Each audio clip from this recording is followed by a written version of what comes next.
Despite incredible advances in most sciences, including psychologies applied to both humans and animals, horse breaking as most people know it today has not advanced in the past 2,000 years.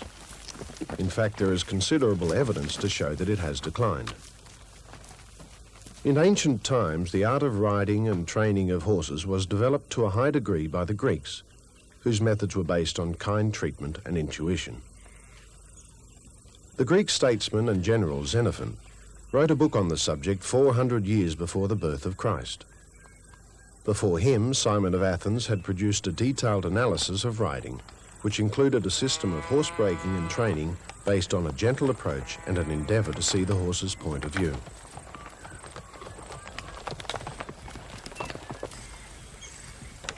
By the 17th century, a Neapolitan nobleman named Grissoni, who was known as the father of equitation, insisted that the proper way to break a horse was to use force to break the animal's natural spirit and impose the rider's will over it.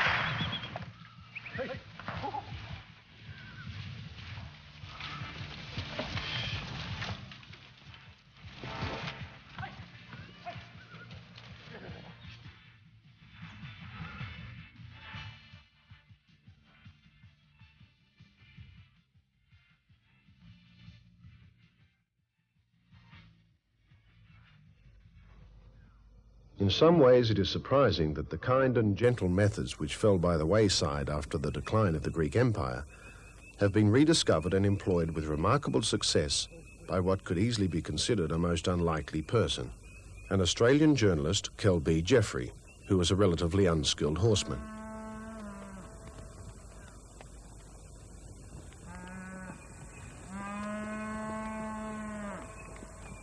Intuition, control, and kindness, the basis of the ancient Greek method, are the cornerstones of the system evolved by Jeffery and which are the subject of this program.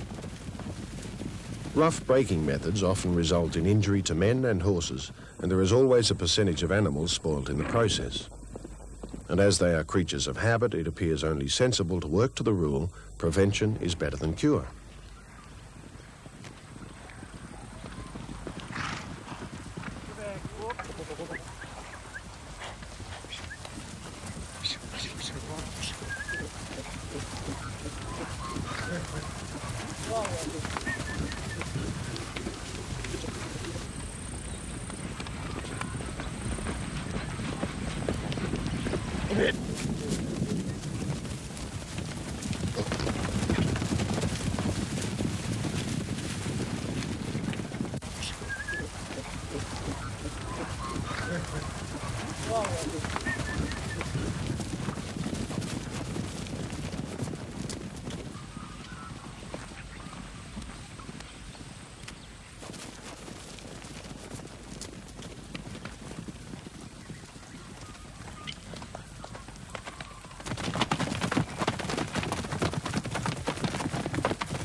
Kel Jeffrey, as a young man studying law in Melbourne, became seriously ill and was sent by his doctor to recuperate on a property near Guyra, New South Wales. Never before interested in horses, his curiosity was aroused when he noticed a beautiful mare among the stock horses that was not being used in the mustering of the cattle. Finding that she was unbroken, he decided one day to see if he could tame her. And with no prior training himself and only his intuition to guide him, he gained the animal's trust. By the end of the day, and to the amazement of the stockman, He was riding her around the yard. He claims that this mare taught him what to do.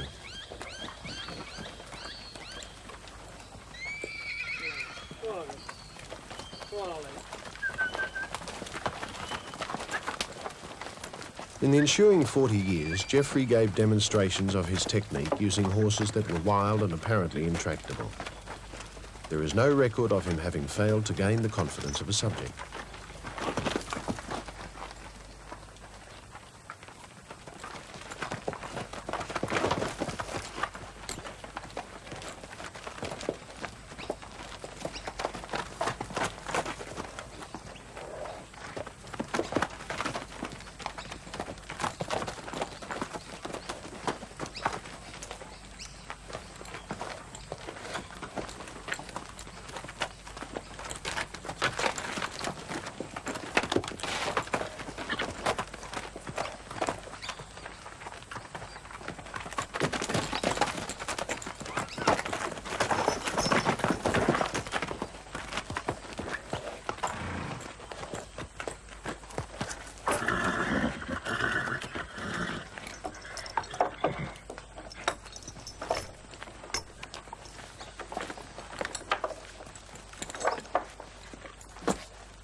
Anything forced and misunderstood can never be beautiful, Xenophon said.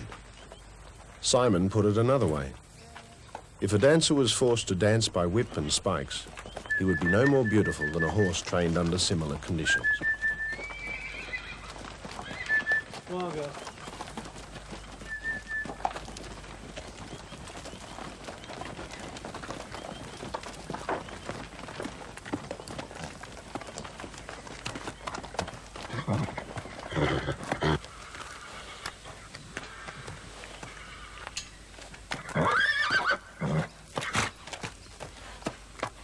So it would appear that we have come the full circle in 2,500 years, from the ancient Greeks with their gentle psychological methods of training horses to the Jeffrey method of today.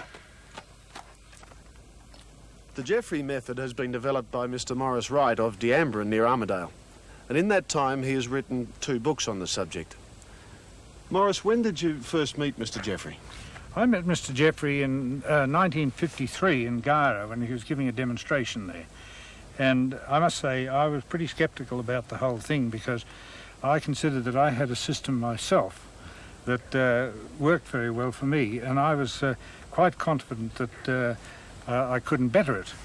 But when I saw the frail state of Mr. Jeffrey at that stage in his late 70s, and the subject that they'd chosen for him, a 7-year-old gelding, I thought, well, this is either going to change my mind or be the end of Mr. Jeffrey. However, the end of the day, he not only had broken in that horse, but he broke in another one as well.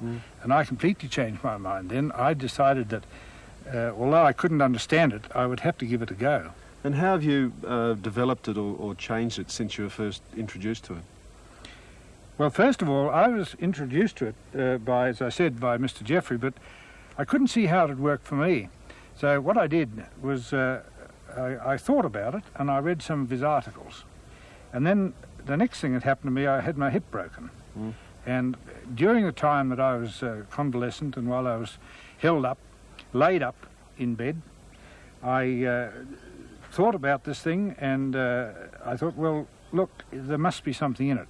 Although I can't really do it, perhaps, but I'll give it a go as soon as I get right. And so when I got back on my feet again, I went out and I got a horse, and I found that it worked for me. Yes. And I modified it to a certain extent with a few of my own ideas. Can you tell us some of the changes in the Jeffrey method that you've developed? The main change that we developed was the squeeze crush, and the other, which facilitates and speeds up the handling of the horse in the first stages, the catching and the handling. And the other thing is the use of the coacher horse, the saddle horse, to coach and coax the young horse around, especially with the rider.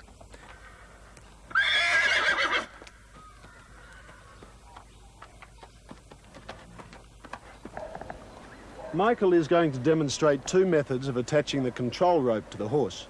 The first method is the crush.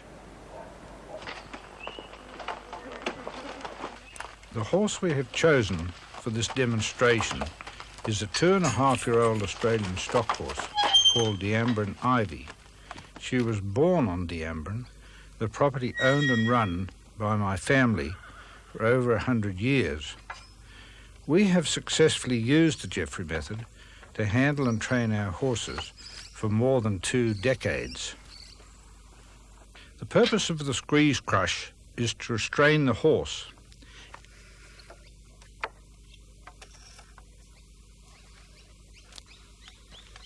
Michael takes a plaited green hide rope with a big steel ring on the end of it, and he makes a free running noose which will pull tight and immediately release again. Instead of throwing the rope, he puts it on this stick, which is in fact a piece of conduit with a V in the end of it. But we can use a straight forked stick or a piece of bamboo.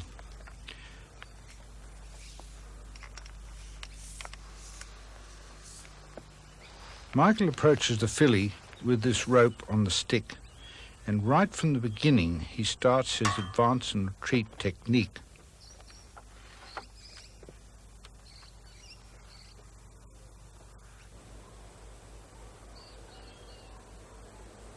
When I first saw it, the idea of retreating was foreign to me, as previously retreating was considered to be a sign of weakness when handling a young horse.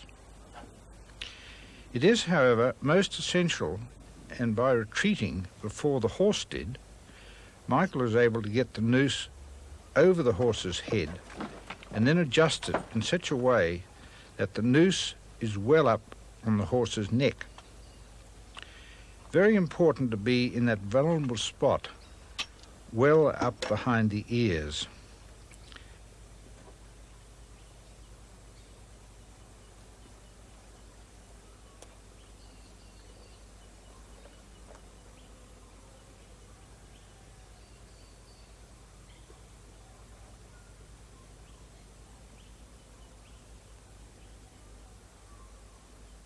Here again, the advance and retreat. Just advance to the certain point where he thinks the horse will retreat, but retreating before the horse does. Every now and again, he gives what Mr. Jeffrey used to call his invitation tug on the rope. Just a gentle little pull which initiates the horse to the control rope, and the magic lunge, as Mr. Jeffrey called it.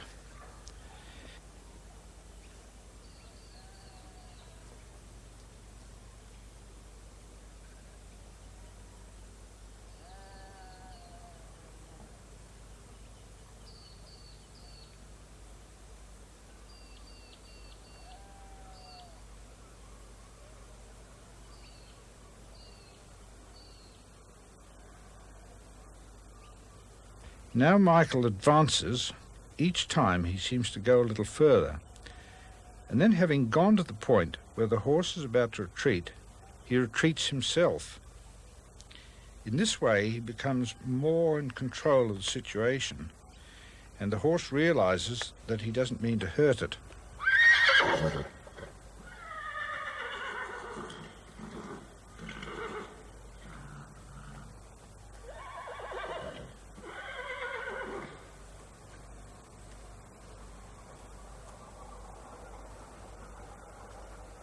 Michael doesn't touch the horse about the nose. His hand more or less follows the rope, because that's where the contact is. He knows that he can touch the horse there and make contact about the neck, where the rope is on the mane.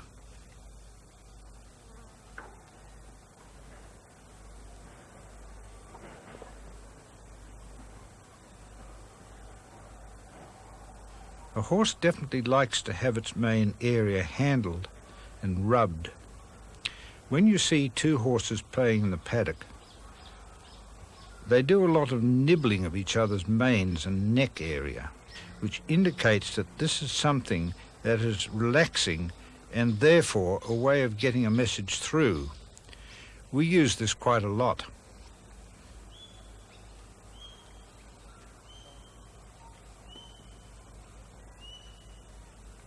Now the rope is right up under the throat of the horse, and the ring is there in that very vulnerable spot where, if the pull were maintained, the horse would probably choke. But of course there is no question of that, because the ring noose releases immediately the pressure comes off. When the handler releases that rope, the noose is then free. The horse at that moment, when she is about to fight the alarming feeling of the rope tied around her throat, will then relax because she realizes that there's nothing to fight.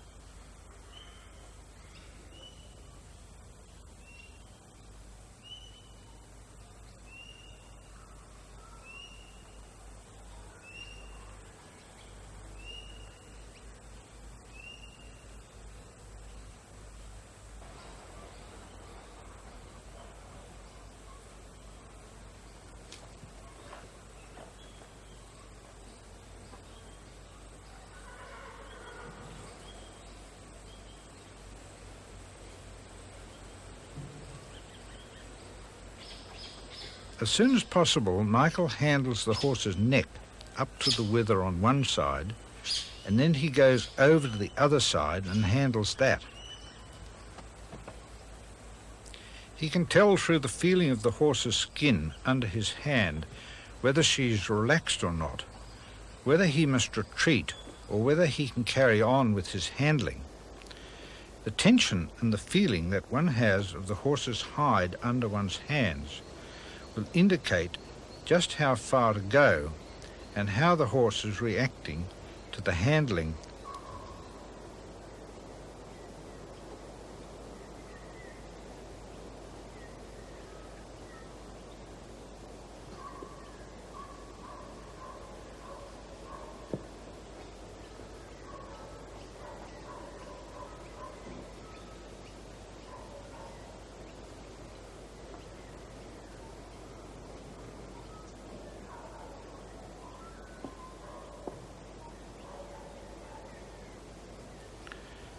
It's very important to handle ahead a lot, because this is where the bridle will go, and to handle over the ears and around the eyes, nose and down to the mouth.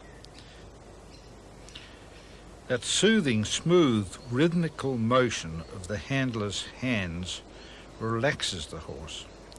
And now Michael is putting his fingers in the side of Ivy's mouth in preparation for the bit when the bridle goes on.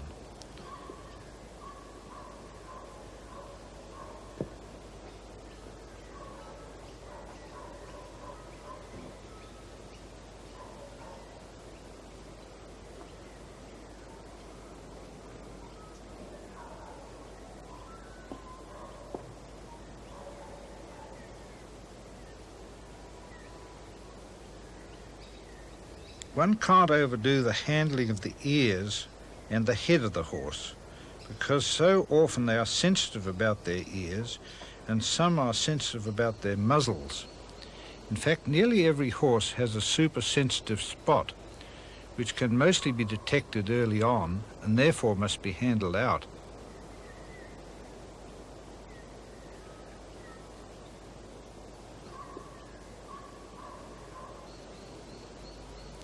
With a little pull, Michael is now getting a little response. He even got a forward step, which is very good, and is probably an indication of a kind and gentle temperament in this horse. The next thing that he must try and do, because this horse is to be a saddle horse, is to get on her back.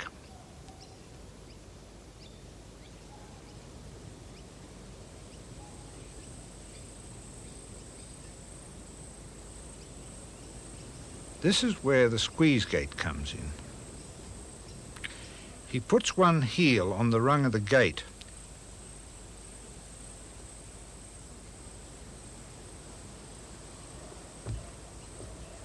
and then up another to the level where he can bring his right leg onto Ivy's back.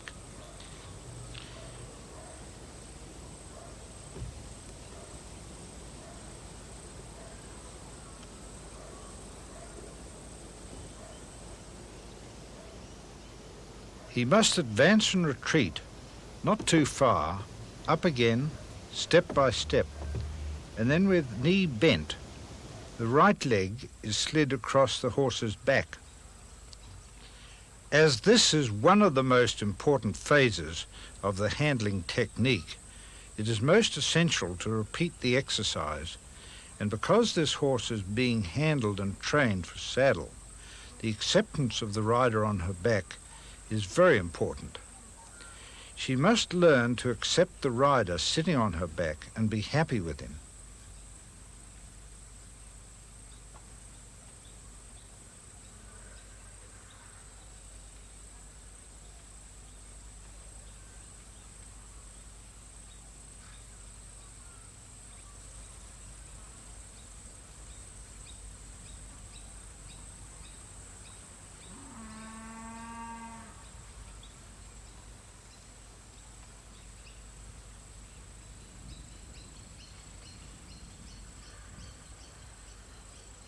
If she is unhappy with the rider sitting on her back now, she is going to be more unhappy about a lot of things that are going to happen to her in the future.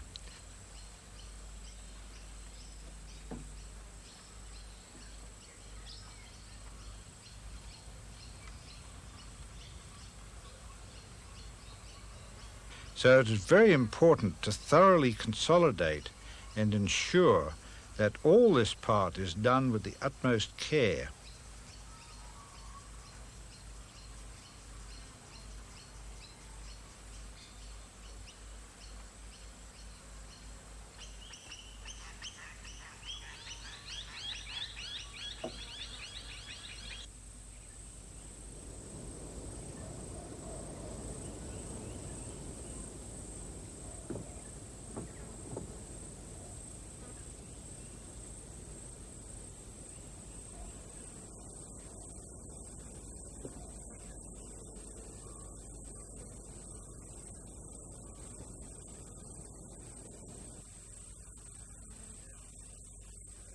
Now he gets down again and goes round to the offside with his hands in the mane, using the relaxing soothing of the nervous system to maintain calm and keep the whole exercise on a very low key.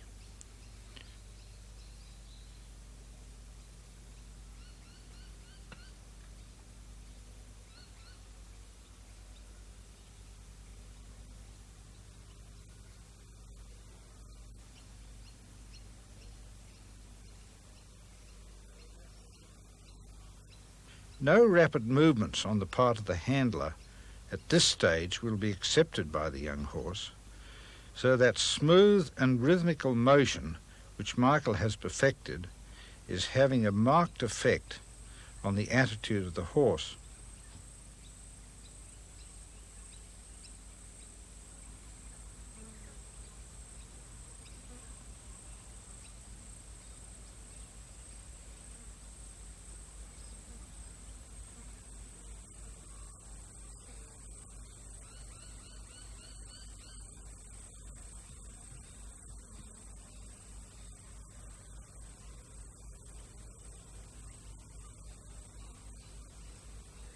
It is important that she be taught to stand while he jumps up on her back, because this is the method we use for mounting up to the stage where she has accepted the rider completely. In the open yard, this is the only way you can get on a bareback horse anyhow. You have to be able to jump up on her with her, and it is apparent how Michael's elbow over her neck helps him get up.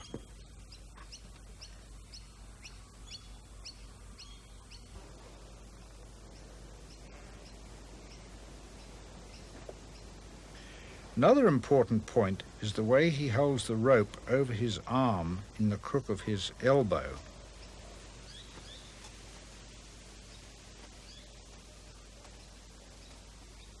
Now she has been handled sufficiently in the squeeze crush, and she has accepted him handling her and getting on her back there.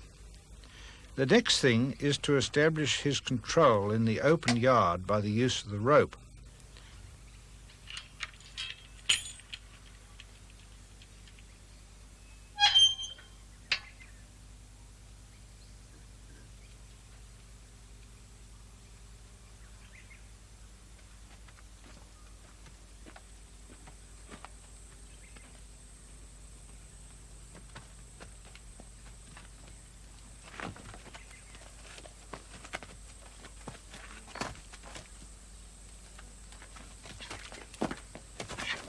These pulls are made with the horse at right angles to the rope, but if the opportunity is missed and the rope gets too far behind the horse, it is better to let that chance go and wait until the horse and the rope are in the right position.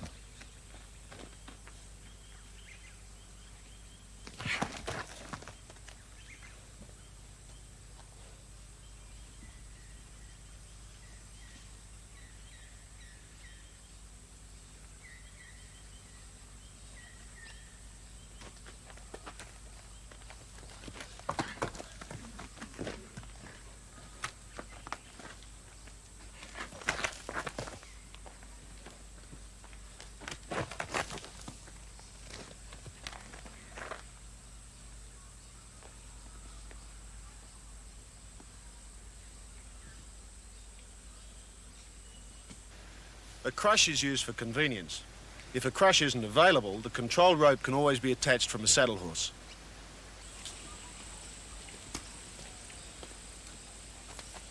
The saddle horse needs to be a well-schooled stock horse, which will respond to the rider's legs and will move in any direction just by the squeeze of the leg and the touch of the rein.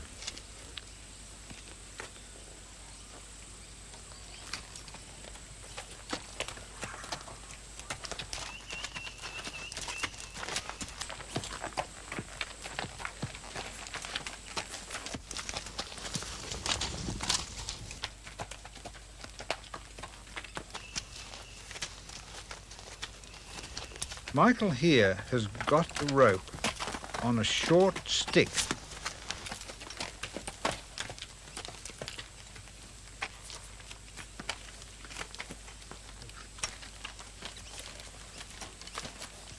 He has caught her quite easily and is now using the stick to position the rope on her neck. As we have said before, the most important thing is the position of the rope, high up in that sensitive area behind the ears, and the ring must be under the neck.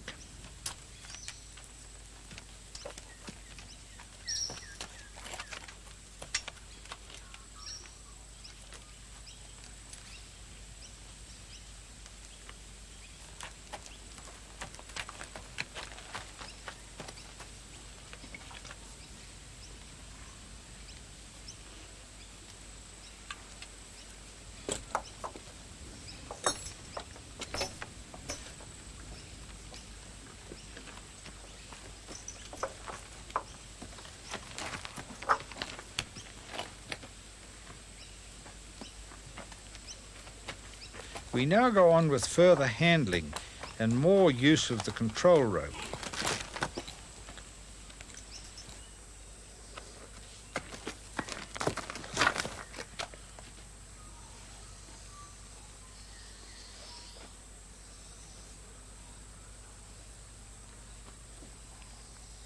Michael has got to make her stand in the open yard so that he can mount her by jumping over her withers. This is something which she accepted in the squeeze crush, but it's a different story in the open yard.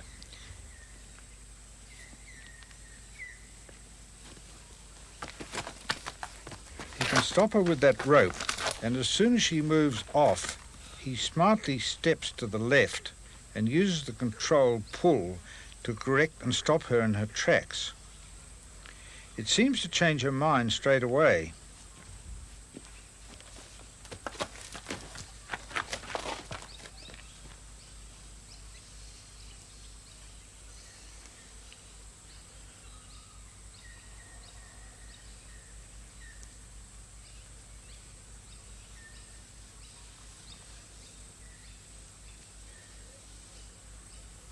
He ensures the rope stays over his arm in the crook of his elbow, and having been corrected by the control rope, she accepts him this time.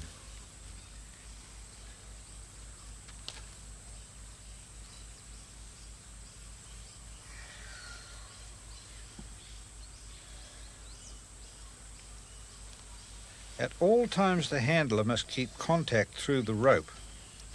Stay in position and be ready to apply the controlled pull the moment there's any indication that the horse is going to step out of line.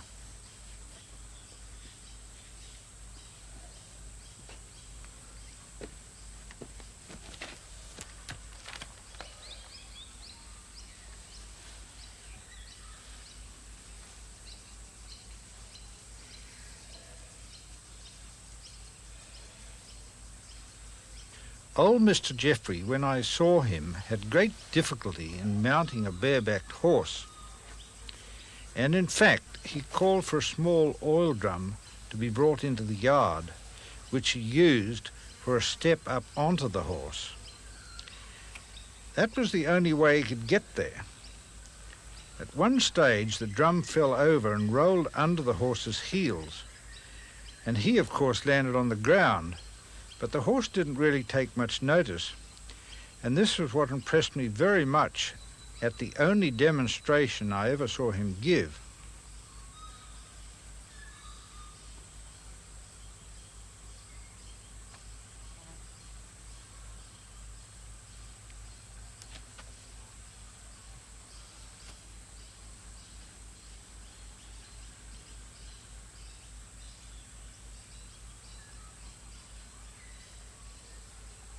Michael is now preparing to handle the tail area and around the rump to make sure that she doesn't learn to kick at a handler.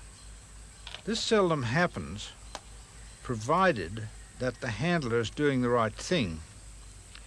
In fact, I have never seen one deliberately lash out. Horses, of course, will kick, but I always maintain that they have to be taught to kick at a human being.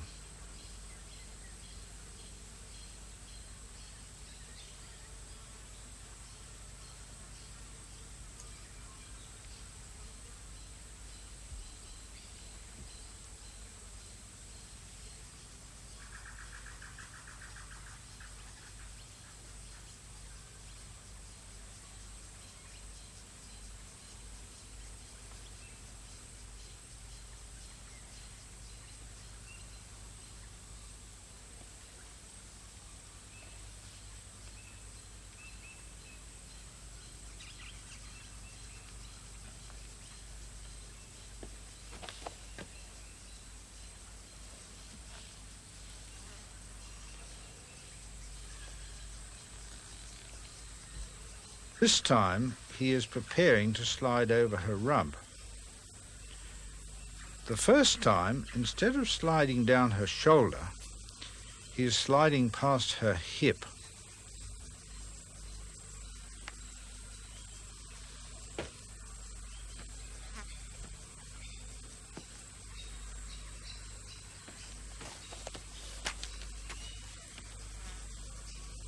She is still a little concerned about him jumping up, and because she is a fairly tall mare, it is quite a jump. He is satisfied that she is happy enough to have him around her hindquarters, so back he comes over the rump. It is not essential for the handler to do this. The purpose of it is to give the handler and the horse confidence in each other and eliminate the prospect of the horse kicking someone who might afterwards inadvertently fall off.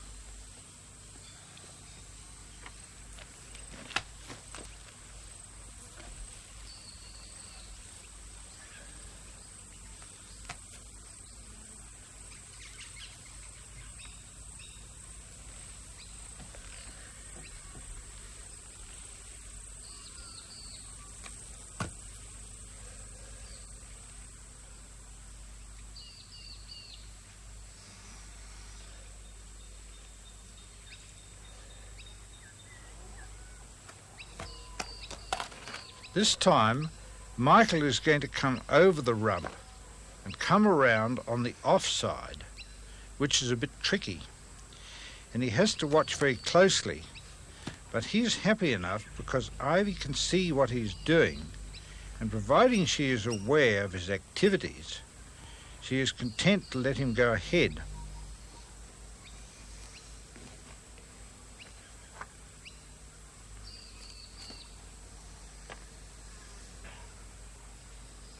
He handles the ears again.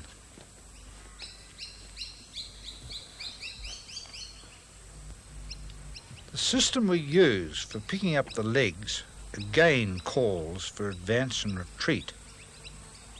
Michael squeezes that nerve behind the cannon bone, and the leg will mostly come off the ground.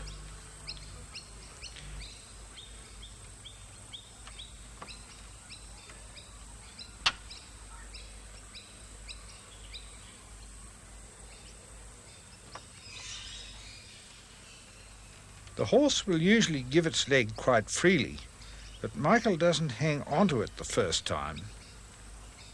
He tries to avoid a fight, so he puts the leg down again and lets her have her foot back before she starts to fight it. In this way, she accepts him, and then after a while, he can hold it there. Of course, this is tremendous help when shoeing. The psychological effect of her giving her foot makes the shoeing part easy, providing the same technique is used. Now to the hind leg. Again, advance and retreat. As soon as he gets down towards the foot area, he will find that she will nearly always lift her foot. Instead of grasping the fetlock, Michael puts his fingers under the hoof. Horses are very touchy about the hind fetlocks, and especially under the fetlock and the heel.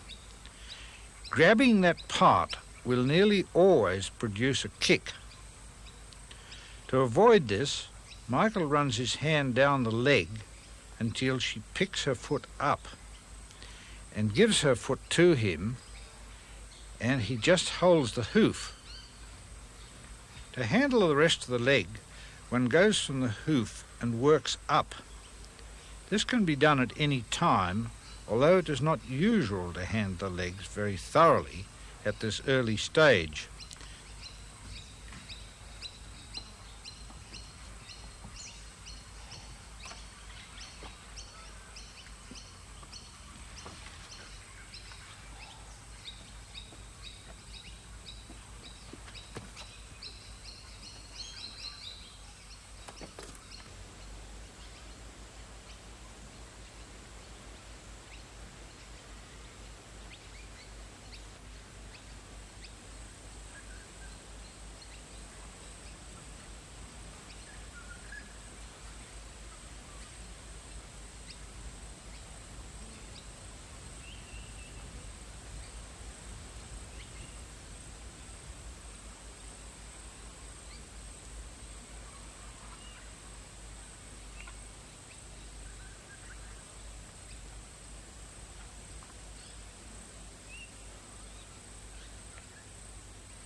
Michael introduces an ordinary stock bridle with cheek bar bit.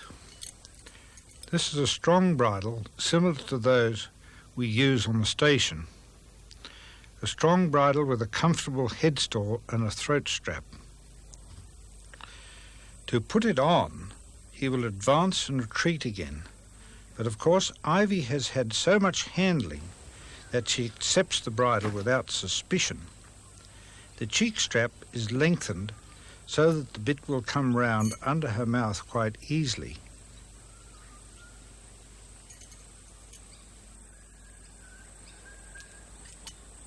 And because Michael has had his fingers in her mouth before, she accepts the bit quite readily.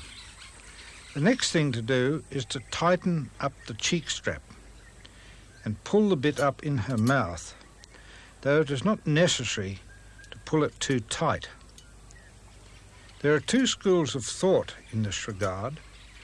One is to leave it loose and let her pick the bit up with her tongue. In that way, she learns not to get her tongue over the bit. The other is to pull the bit up fairly high in the mouth, making it more difficult for her to get her tongue over it. But we don't often have trouble in this regard. Now the bridle is in place, the next thing is the saddle. We use an ordinary Australian stock saddle, just a simple girth and ordinary oxbow stirrups. You can also see we have a crupper attached. We like to use that crupper in the initial stages because you never know when you will need it. In very steep country, it can be essential.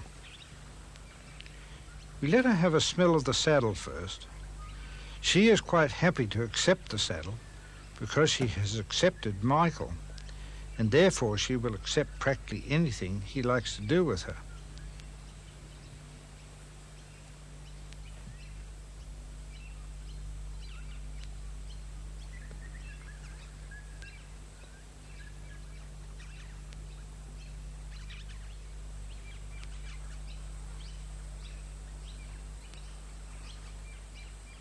She is quite confident in him, and as long as he keeps to that slow rhythm, it is unlikely she will take exception to anything.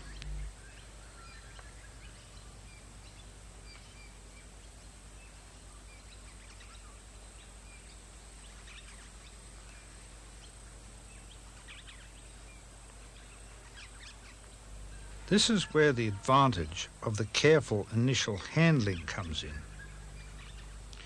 Because Michael has handled her on both sides thoroughly, he can just saddle her up like an old horse.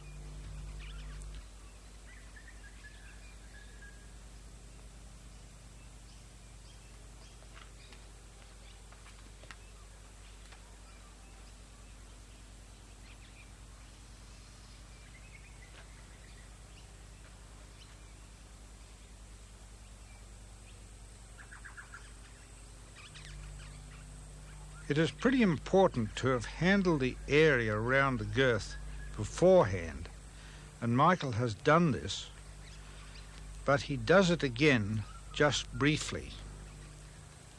He just runs his hand under the girth, and as she doesn't take any notice, he pulls the girth up gently and buckles it.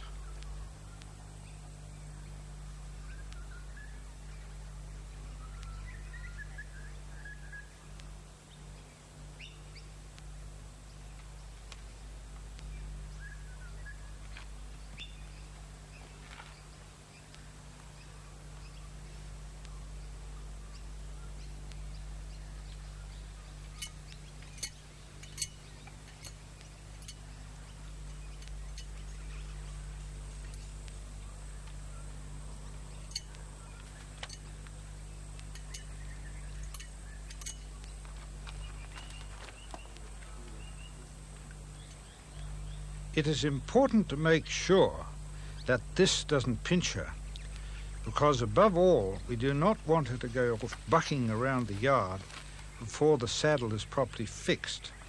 And in this case, Michael is going to put a crupper on her.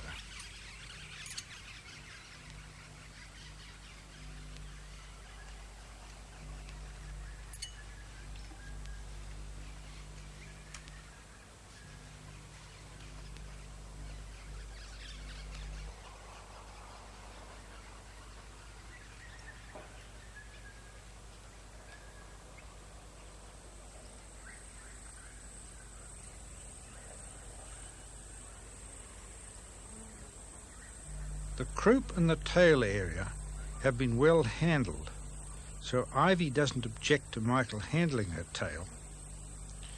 While she is quite conscious of what he is doing, she is happy about it because she trusts him implicitly.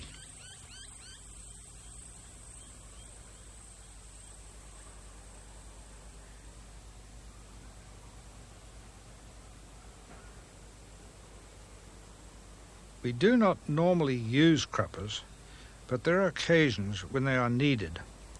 we find that to put a crupper on in the first place, when the horse is broken in, it establishes a precedent which the horse never forgets. It also ensures that if the young horse bucks a lot and has not very much wither, the saddle will still stay in position. He makes sure that there is no hair under the crupper itself to cause discomfort to the horse. The girth has to be as tight as you can reasonably pull it without making her too uncomfortable.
She is a bit impatient, as she is not very comfortable with all this gear. She must wonder what the devil he's up to. He checks the tightness of the crupper. 4 fingers over the highest part of the croup is the gauge, giving it a little bit of play, but not too much. Now she is going to be left to sort this one out for herself. So Michael gets right out of the yard and awaits developments.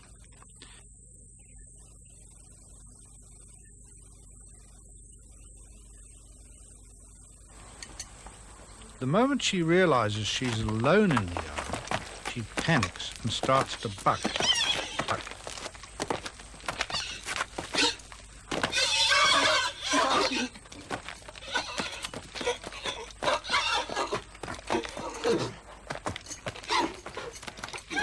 Now this proves that she is not as quiet as she seemed.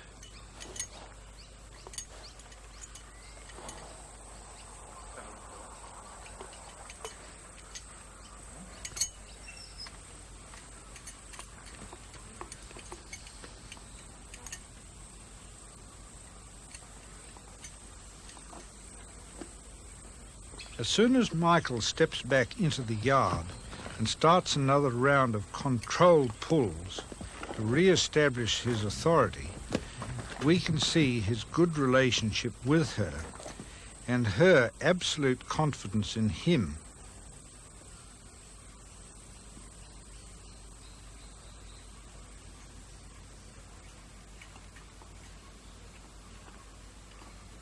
She is happy.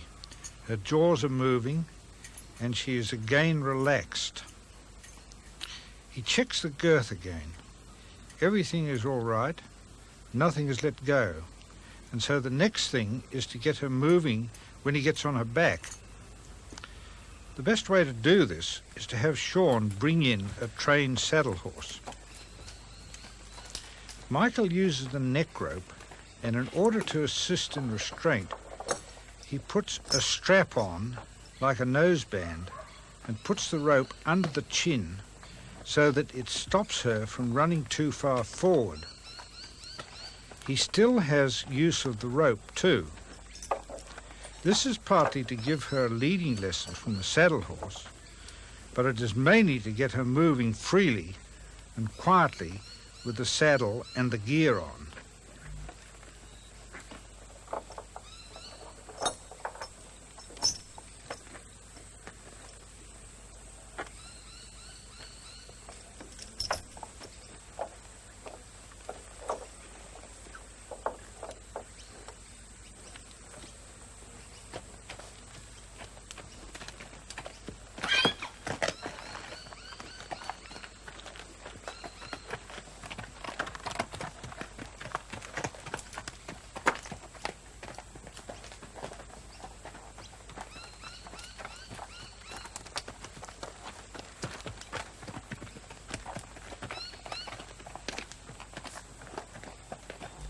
last time she went around the yard, it is a very different story. And now she is moving quite freely, which is as it should be.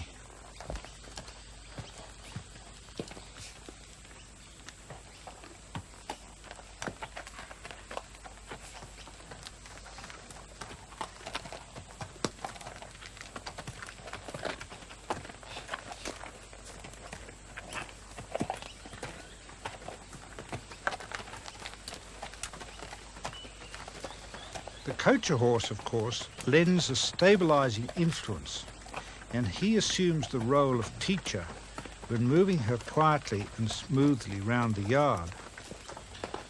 This is important because the next step will be for Michael to ride her around with Sean and the saddle horse. Together they will proceed to teach her to move off with the rider. The rope he is using is a 20-foot catching rope, but in order to maintain his control when riding her, he will change it for a shorter one with the same type of ring noose at the end. This will be a help to him when riding her, as at this stage she has no mouthing.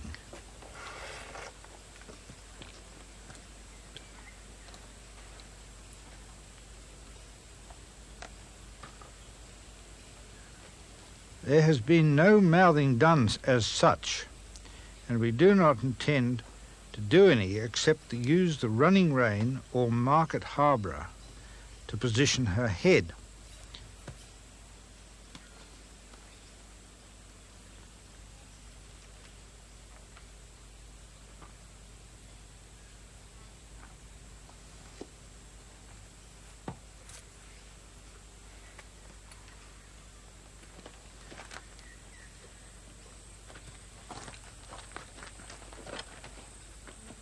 At this stage, when Michael gets on her back, the only control he will have will be through the neck rope.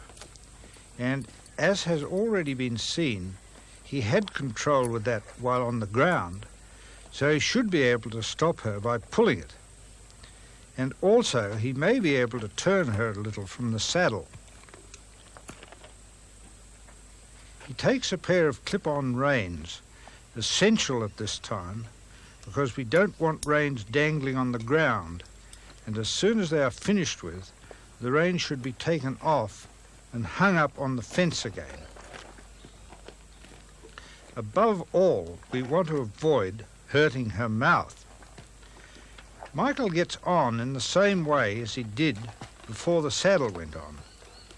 He springs up over her withers in front of the saddle, and then finds the stirrup with his left foot. This is a development which we made here because we found that it is one way to teach the horse to stand and be mounted. She has already been taught to stand for mounting bareback, so it is reasonable that she should stand in the same way with the saddle on. It takes a little bit of practice to get on like this, but most people can acquire the technique in time. One should practice on an old horse first.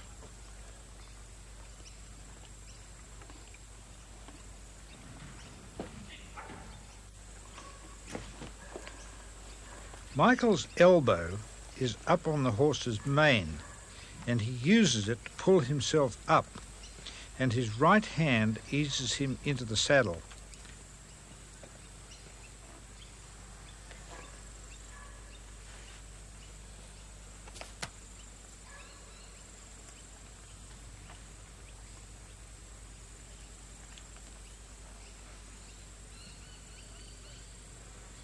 Now the rope and the rein are being used together.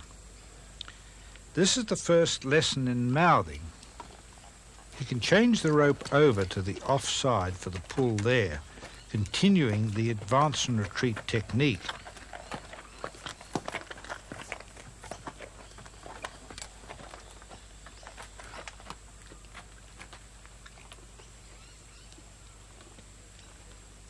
As she has behaved herself properly, the thing to do now is to get off her back to reward her.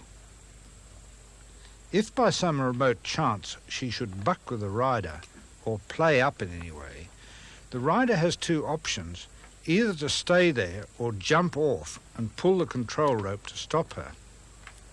Mostly it is better to stay there because you have to be fairly agile to leap off and pull that rope if the horse is playing up.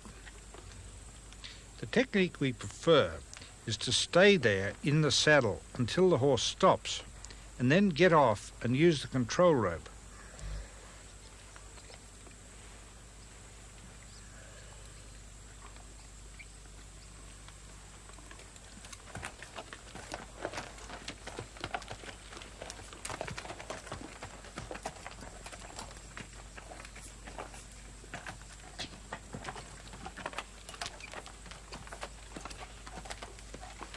She's moving freely around the yard now, just as freely with the rider as she did without. And this is all we wanted to do at this stage, to stop and take notice of the rope and rein when used together.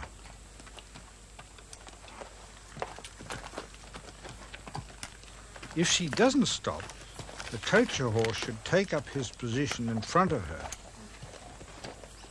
He can also help to steer her around the yard and turn her as well.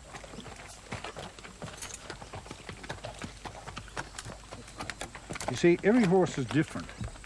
Many horses, like human beings, are similar, but no two are alike. I mean, no two are identical. But I found that the more I used this system, the more I found that I could identify the temperament, and I had more time to assess the temperament of the horse.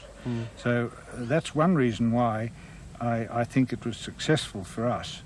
And certainly, with our horse enterprise over the last 20 years, we never would have managed without the Jeffery method.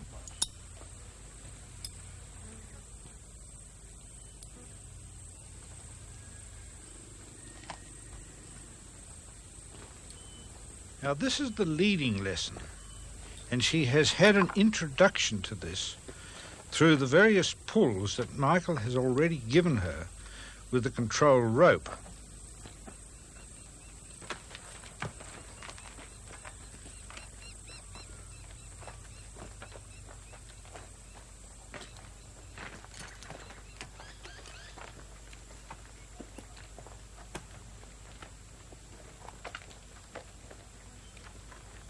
Now, to spell the message out to her, Michael gets Sean to walk behind her to create the effect of pushing her forward towards the rope. As soon as she gets the message from the side-on pull, she comes up. A horse that has been taught to lead in this way will usually lead anywhere afterwards with a rope around the neck. The next thing we do is demonstrate a further method of leading done with a longer rope, which doesn't involve the tightening of the ring at the throat. This simply exerts the pressure behind the ears, the same as you have when you are leading a horse with a bridle. It is necessary to introduce this at some stage and teach the horse that it has to come forward if the pressure is behind the ears only and not under the throat.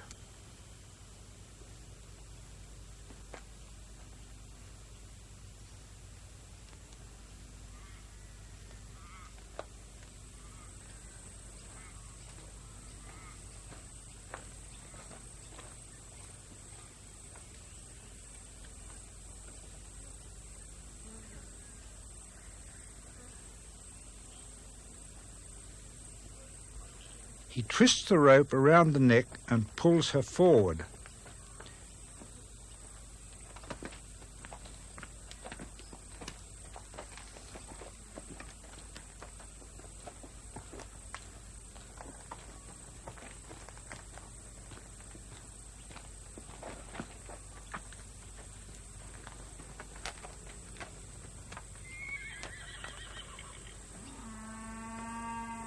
Now to the mouthing.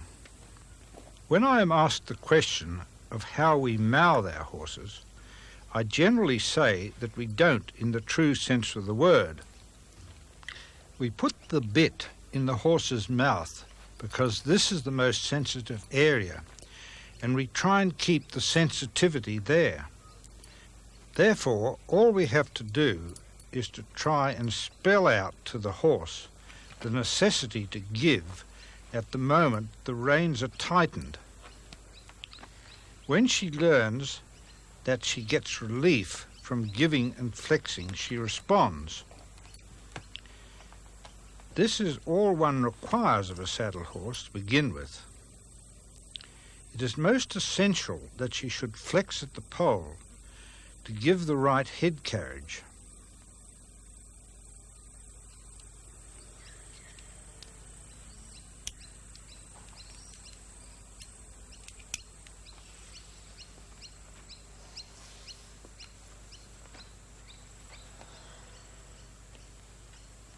The main object is to position the head and get the horse to give to the rein instead of stargazing.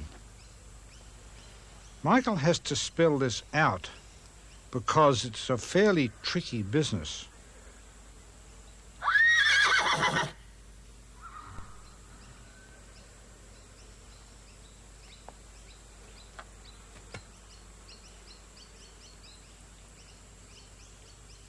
If he has the rein too tight, she might rear over backwards with the pull if she goes up when she tries to fight it, as they mostly will. She has to be restrained by this running rein, and it is good because it allows freedom of movement laterally but not vertically. So it keeps her head down and she can still turn from side to side, and it shouldn't be any tighter than Michael has it there.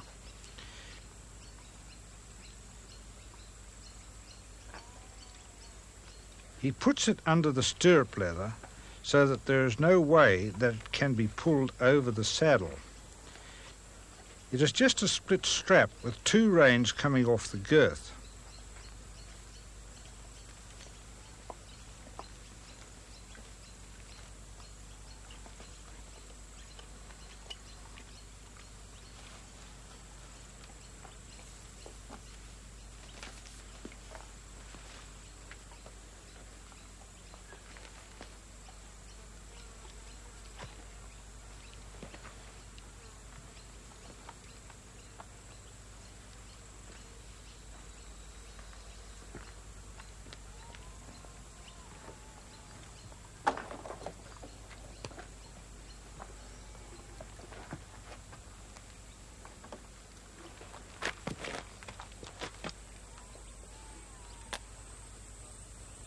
Now she is starting to give to the rein.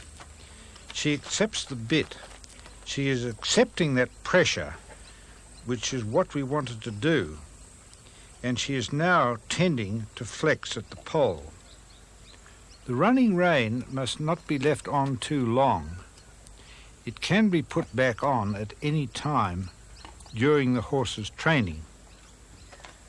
So that was a brief lesson lasting between 5 and 10 minutes, and that is mostly sufficient to keep the horse's head in position.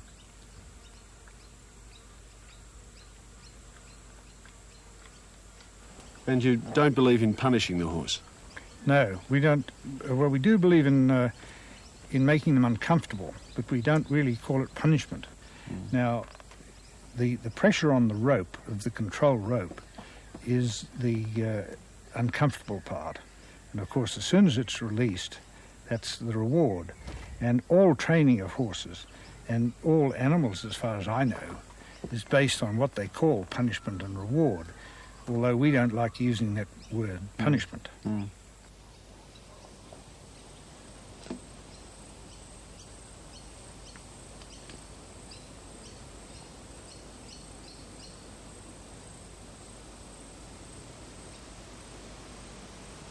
Now this is the tying up halter, a simple, cheap and gentle device made out of a wheat bag and a piece of rope.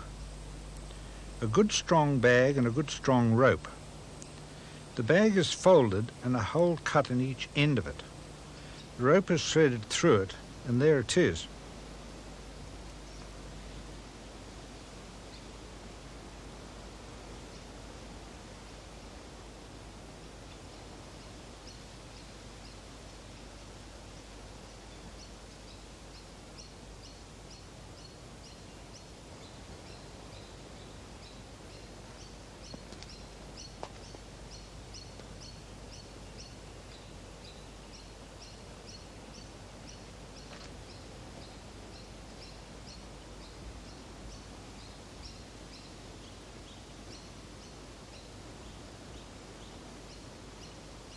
It is most essential also to put a head collar or halter on. The reason being that she has got to have control laterally, as will be seen in a moment.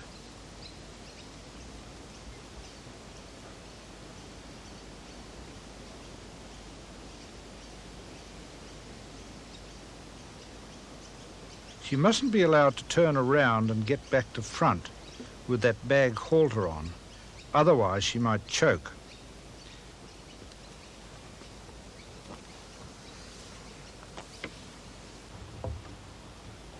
This is the knot we use. It's known as the timber hitch. It's very simple, anyone can do it. It won't come undone by just pulling on it, but it's easily undone if the horse gets into trouble.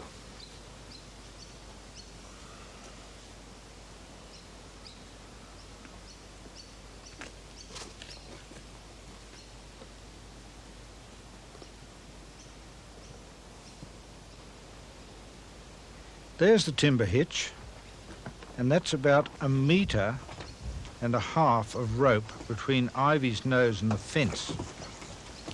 She has to work this one out for herself.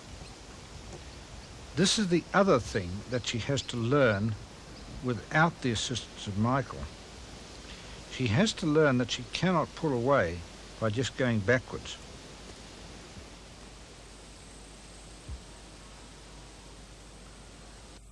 The following day, Ivy is brought back into the yard after spending the night in a paddock. This rest period is important in that the horse has time to reflect on the previous day's activities and therefore redevelop that sense of trust in her handler.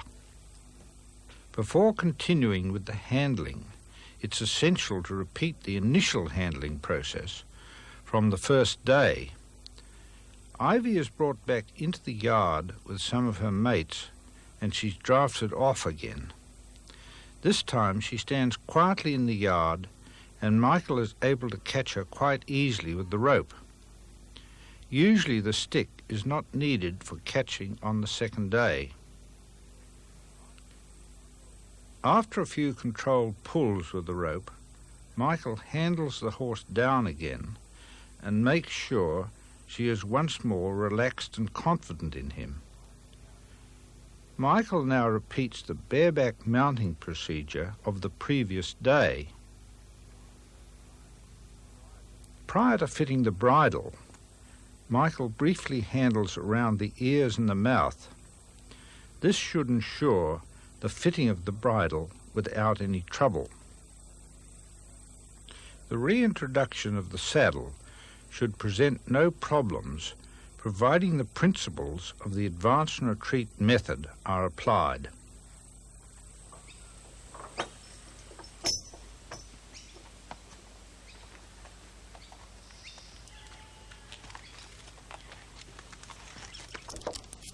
Michael gets Sean to bring in the saddle horse again, and he mounts in the same way as before without stirrups. This time he's got the running rein on her as well as the snaffle rein, and he's getting a little bit of response from the bit using both reins. The running rein is mainly to stop her head tossing and to get her to bridle and flex at the pole.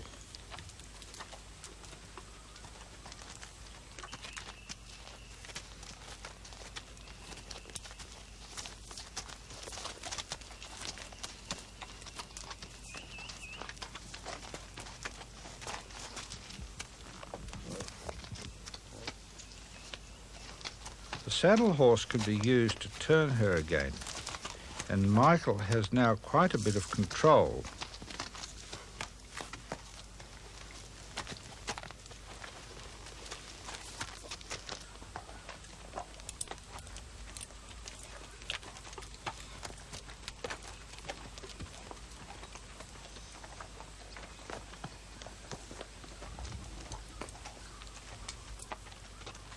She is starting to shape up pretty well.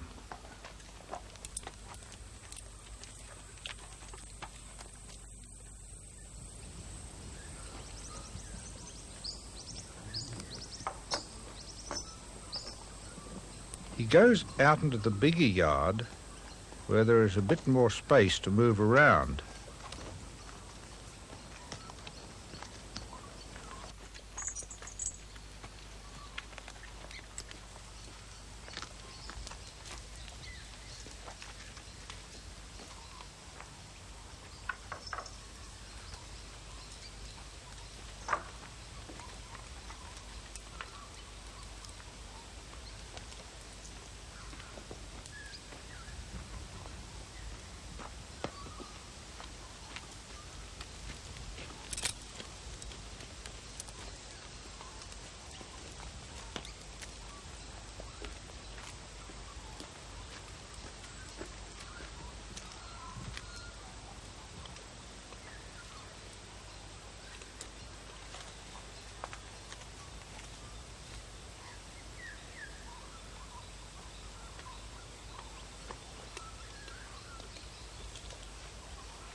The duration of this ride and the handling overall should not take more than half an hour.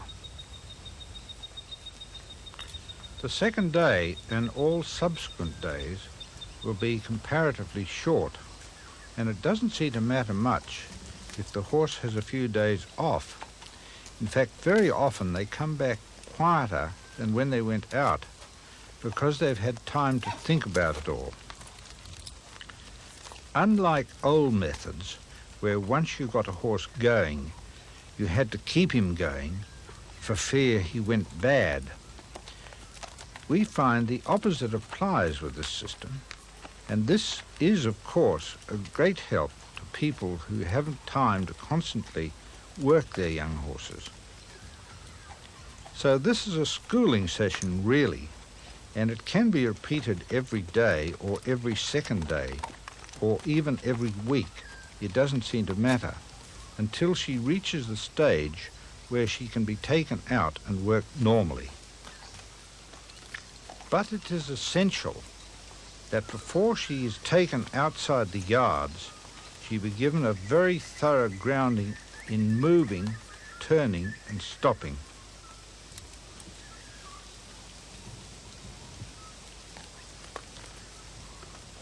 The saddle horse is still used to coax Ivy along, but from now on she will work by herself mostly.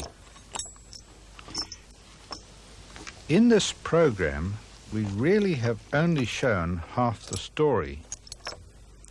The next session of training will be demonstrated in a further program produced to cover my second book, The Thinking Horseman.